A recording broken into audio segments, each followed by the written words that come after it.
Hi, வாங்க கோதுமை மாவு மெக்ரோனி செய்கிறது எப்படின்னு பார்க்கலாம். பாருங்கள், கோதுமை மாவு ஒரு கப்பு எடுத்துருக்கேன். நல்லா பொன்னிறமாக வறுத்துக்கணுங்க, தீயக்கூடாது. நல்லா பொன்னிறமாக அப்படியே நல்லா வாசனை வரும், கம்ம கம்ம கம்ம கம்முன்னு வாசனை வரும்போது எடுத்து பாத்திரத்தில் மாற்றிக்கலாங்க.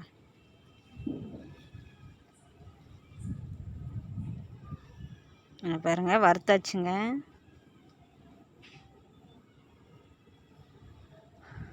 இப்போ கப்பு எந்த கப்பில் மாவு எடுத்தோமோ அதே கப்பில் தண்ணிங்க, ஒரு கப்பு தண்ணி. அதை கொதிக்க வச்சு அந்த வறுத்த மாவை போட்டு கிண்டனா ஒரு ஸ்பூன் எண்ணெய் ஊற்றிக்கணும். அப்போ தான் கையில் ஒட்டாது உருண்டை பிடிக்கும் போது. ஒரு 1/4 டீஸ்பூன்னு உப்பு போட்டுக்கலாம். அந்த மாவுக்கு தகுந்த மாரி உப்பு போட்டுக்கணும். தண்ணி நல்லா சலசலன்னு கொதிக்கும் போது தான் அந்த மாவை கொட்டி அதை கிண்டணும். ஏற்கனவே வறுத்த மாவு தான் இது, தண்ணி கொதிக்க வச்சு அதில் போட்டு கிண்டணுங்க. கோதுமை மாவு மெக்ரோனி அப்படி தாங்க செய்யணும்.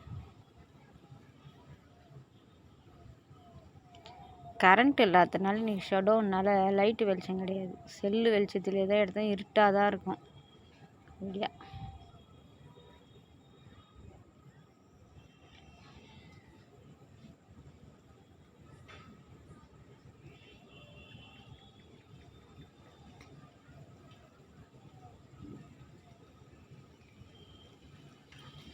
பாருங்கள், தண்ணி நல்லா சூடு ஏறிச்சு, தண்ணி கொதிக்க தொடங்குது.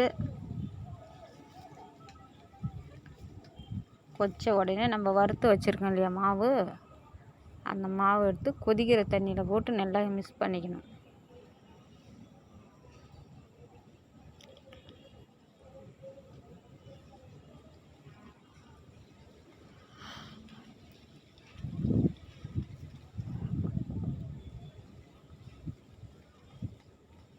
அது பாருங்கள், தண்ணி கொதிக்க வச்சு தான் அதில் என்னென்ன போடணுன்னு முன்னாடியே நான் காமிச்சிட்டேன். அந்த மாவு வறுத்து வச்ச மாவு தான் எடுத்து கொட்டணும். கொட்டி நல்லா மிக்ஸ் பண்ணிக்கலாம். நல்லா கிளறி விட்டுக்கணுங்க. சூப்பராக கிளறியாச்சு. இப்போ ஒரு 5 நிமிஷம் அது நல்லா மூடி போட்டு மூடிடணும். அது அப்படியே அந்த வேக்காட்டிலே அப்படியே கொஞ்சம் மாவு நல்லா இன்னும் சாஃப்டாகும். அதுக்குள்ளே வாங்க, அது மசாலாவுக்கு என்னென்ன ரெடி பண்ணணுன்றது செஞ்சுக்கலாம். பாருங்கள், வெங்காயம் உரிச்சிக்கலாம்.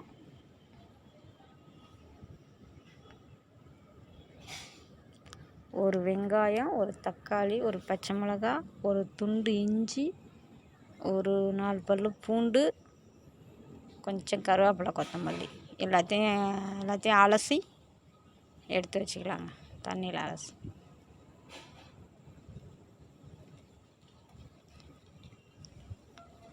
புதினாங்க நல்லா அலசிட்டு எல்லாத்தையும் நல்லா பொடிசாக கட் பண்ணி வச்சுக்கலாங்க.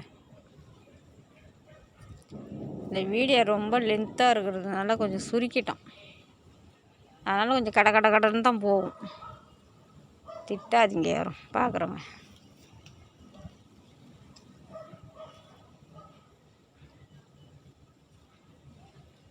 வெங்காயம் தக்காளிலாம் பொடியாக அரிஞ்சாச்சு. இது மாவு பிசைஞ்சிக்கலாங்க. இது ஆல்ரெடி வறுத்த மாவு, வறுத்து மறுபடியும் சுடுதண்ணியில் வேக வச்ச மாவு சூப்பராக இருக்கும். நல்லா அப்படி நல்லா மசிச்சு பிசைஞ்சிக்கணும் உருண்டை பிடிக்க, மெக்ரோனி ரெடி பண்ணுறது.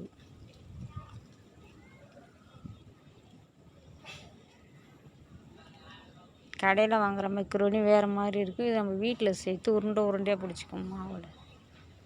கோதுமை மெக்ரோனி மெயினாக நல்லா சுகர்காரங்க, சின்ன குழந்தைங்க, வயசானவங்க, பிபி சுகர் இருக்கிறவங்களாம் இந்த மெக்ரோனி சாப்பிட்லாம், கோதுமை மாவுன்றதுனால.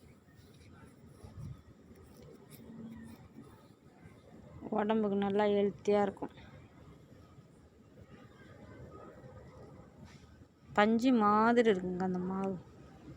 ஆல்ரெடி வறுத்த மாவு, அதை மறுபடியும் சுடுதண்ணியில் கொதிக்க வச்சு வேக வச்ச மாவு 10 நிமிஷம் நல்லா மூடி நல்லா வேக்காட்டிலே வெந்தது. இப்போ வந்து பிசைஞ்சி மாவு நல்லா அழகாக எடுத்து வச்சுக்கணுங்க. பிசைஞ்சி தான் உருண்டை பிடிக்கணும்.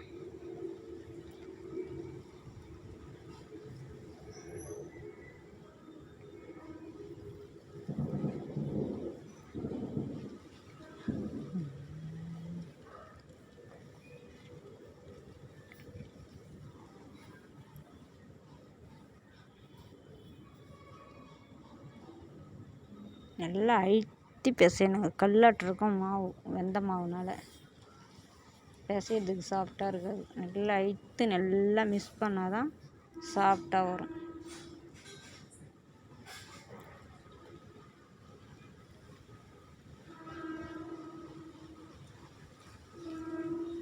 பாருங்க பிசைஞ்சாச்சு. இப்போ உருண்டை பிடிச்சி வச்சுக்கலாம்.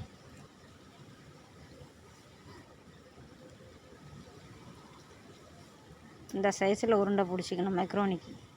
இன்னும் இதோட வேணா கூட குட்டி குட்டியாக பிடிச்சிக்கலாம். அது கொஞ்சம் லேட்டாகும். எனக்கு ஸ்கூலுக்கு போகிற வேலை வேறு இருக்குது, பசங்களை கூப்பிட. அதனால் கொஞ்சம் பெரிய பெரிய சைஸாக பிடிச்சா சீக்கிரம் வேலை ஆகிடும். உங்களுக்கு தேவைன்னா குட்டி குட்டியாக ஆள் இருந்தால் உட்காந்து பொறுமையாக செய்கிற மாதிரி இருந்தால் குட்டி குட்டியாக பிடிச்சி செய்யுங்க.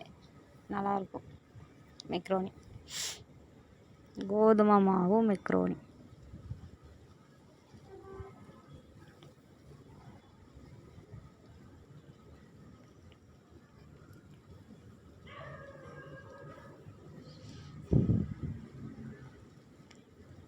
இது அப்படியே எல்லாத்தையும் உருண்டை பிடிச்சி வைக்கணுங்க.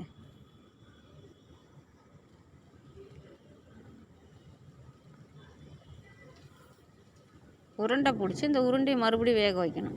அப்போ தான் ரொம்ப பஞ்சு மாதிரி அப்படியே சாஃப்டாக வரும். சுடுதண்ணி கொதிக்க வச்சு நம்ம இட்லி அவிக்கிற மாதிரி அது இட்லி பாத்திரத்தை வச்சு அவிக்கணும். இது பாருங்கள், கடாயில் தண்ணி வச்சு அது ஸ்டாண்டை போட்டு மேலே பிளேட்டில் வச்சு இப்படி தாங்க அவிக்கணும். நல்லா அந்த ஆவிலே வேகணும் மறுபடியும். அப்போ ரொம்ப சாஃப்டாகும். மூடி போட்டு மூடிக்கலாங்க.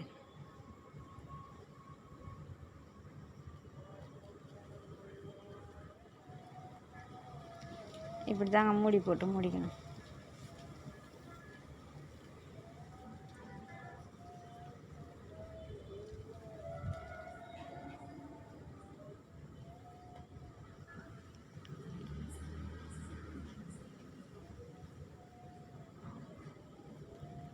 பாருங்கள், நல்லா மூடி நல்லா ஒரு 10 நிமிஷம் வேக விடணும். இல்லை ஒரு 5 நிமிஷம் வெந்தால் கூட போதும். ஆல்ரெடி ஏற்கனவே வெந்த மாவு தான் அது.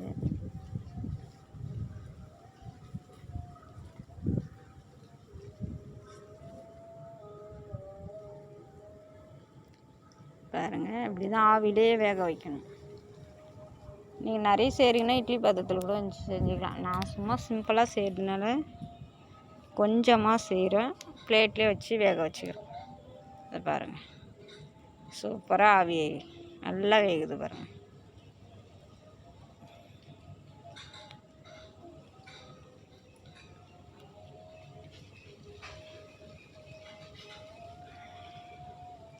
இந்த மாதிரி தாங்க வேக வச்சுக்கணும். வேக வச்சு எடுத்துக்கலாம். இப்போ மசாலா ரெடி பண்ணிக்கலாம். மெக்ரோனி உள்ள மசாலா.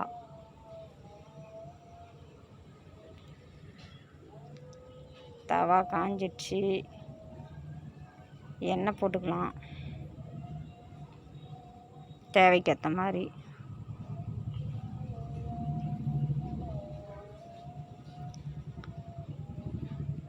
கரண்ட் இல்லாததுனால இருட்டில் ஒன்றும் வேலையே செய்ய முடியல.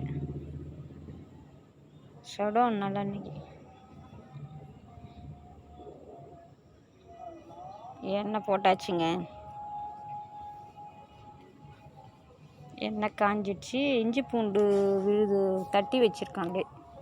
கரண்ட் இல்லாததுனால மிக்சியில் அரைக்கல. அப்படியே பூண்டு இஞ்சியும் போட்டு நல்லா உரலில் இடித்து வச்சுருக்கேன். அதை அப்படியே மசாலா எண்ணெய்க்குள்ளார போட்டு அப்படியே நல்லா இஞ்சியும் பூண்டு நல்லா வதக்கி வேண்டியதான், பச்சை வாடை போகிற வரைக்கும். பச்சை மிளகா பொடிசாக கட் பண்ணி வச்சுருந்தேன் இல்லைங்களா, அதை எடுத்து போட்டுக்காங்க. அடுத்தது கருவேப்பிலை, கொத்தமல்லி.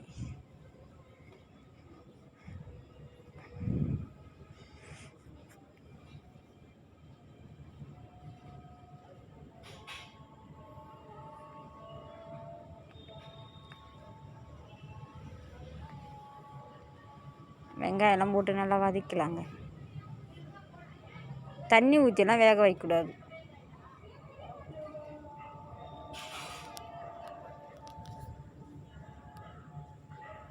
இது அப்படியே எண்ணெயிலே வதக்கி அதுக்குள்ளே மசாலாலாம் போட்டு அப்படியே தான் அந்த உருண்டை வேக வச்சுருக்கேன் இல்லைங்களா, கோதுமை மாவு உருண்டை மெக்ரோனி மாதிரி, அதை அப்படியே எடுத்து தான் இதுக்குள்ளே மசாலாக்குள்ளே மசாலா எல்லாம் போடும். காரத்துக்கு தக்காளி போட்டுக்கலாங்க. தக்காளி போட்டு நல்லா வதங்க விடணும். புளிப்புக்கு தக்காளி, காரத்துக்கு பச்சை மிளகாய், டேஸ்ட்டுக்கு இஞ்சி பூண்டு.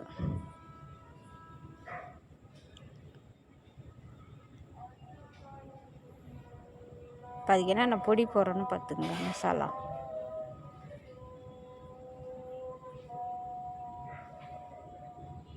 வெறும் மிளகா பொடிங்க, சில்லி பவுடர்,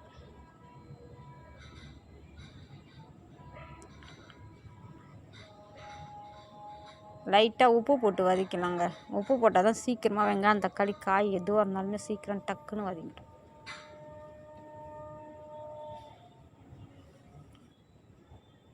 ஆல்ரெடி மாவு வேக வச்சதுக்கு அதுக்கெலாம் உப்பு போட்டாச்சு. இப்போ இந்த மசாலா எவ்வளோ செய்கிறோமோ இதுக்கு மட்டும் போட்டால் போதும் உப்பு.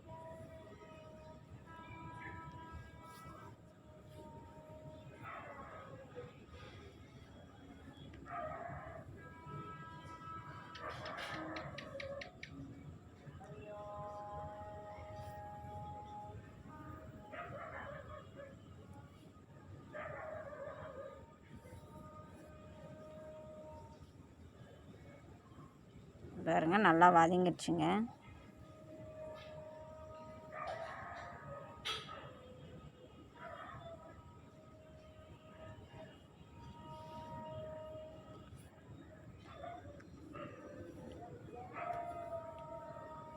சூப்பராக இருக்குது பாருங்க, நல்லா வதக்கியாச்சு. இப்போ மிளகா பொடியெல்லாம் போட்டுக்கலாங்க. சில்லி பவுட்ரு சும்மா லைட்டாக காரத்துக்கு, ஆல்ரெடி ஏற்கனவே பச்சை மிளகா போட்டிருக்கேன். வெறும் மிளகா பொடி ரவோண்டு ஒரு சிட்டிகை. காரம் அதிகமாக சாப்பிட்றவங்க காரமாக அதிகமாக கொஞ்சம் தேவைக்கு ஏற்ற மாதிரி போட்டுக்கலாம். நாங்கள் சும்மா கொஞ்சமாக செய்கிறதுனால கொஞ்சமாக தான் காரம் போட்டுருவோம். தனியா பவுட்ரு கொஞ்சம் போட்டுக்கலாங்க, சும்மா லைட்டாக போட்டால் போதும். கொத்தமல்லி பவுட்ரு போட்டாச்சுங்க. கொஞ்சோண்டு மஞ்சள் பொடி, கலருக்கு கொஞ்சம் மஞ்சள் பொடி போட்டாச்சுங்க.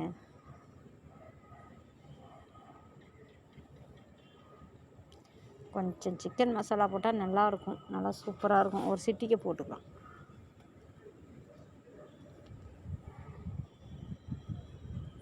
நல்லா வாசனையாக இருக்கும் மெக்ரோனி.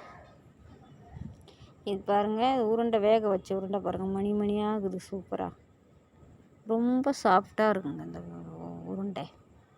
ஃபஸ்ட்டில் வறுத்து வேக வச்சோமா, ரெண்டாவது தண்ணி கொதிக்க வச்சு வேக வச்சோமா, இப்போ மூணாவது ஆவி கட்டினோமா, 3 தடவை வேக வச்சோம்னா அவ்வளோ பஞ்சு மாதிரி ஆகிடும் கோதுமை. பாருங்கள் செம்ம சூப்பராக ஆகிடுச்சுங்க பாருங்கள். பார்க்குறதுக்கே நல்லா கலர்ஃபுல்லாக நல்லா இருக்குது பாருங்கள்.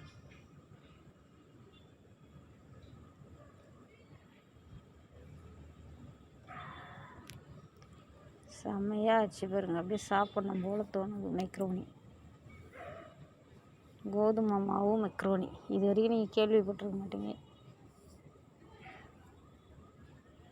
இதே உருண்டை குட்டி குட்டியாக பிடிச்சிருக்கணும் மெக்ரோனி மாதிரியே. நாங்கள் தான் சரி பெருசு பெருசாக இருந்தாலே ஒன்று ஒன்று எடுத்து சாப்பிட்றதுக்கு ஈஸியாக இருக்கும்ன்ட்டு கொஞ்சம் பெரிய பெரிய உருண்டையாக பிடிச்சாச்சு. குட்டி குட்டி குட்டியாக பிடிச்சிருக்கணும் இது. இல்லை முறுக்கு மாதிரி கூட நீட்டாக கூட பிடிச்சி போட்டுக்கலாம். அது கொஞ்சம் ரிஸ்க்காக இருக்கும் வேக வைக்கிறதுக்கெலாம். பாருங்க, பார்க்குறதுக்கே செம்மையாக நாக்கில் தண்ணி ஊற மாதிரி இருக்குது பாருங்கள். மெக்ரோனி,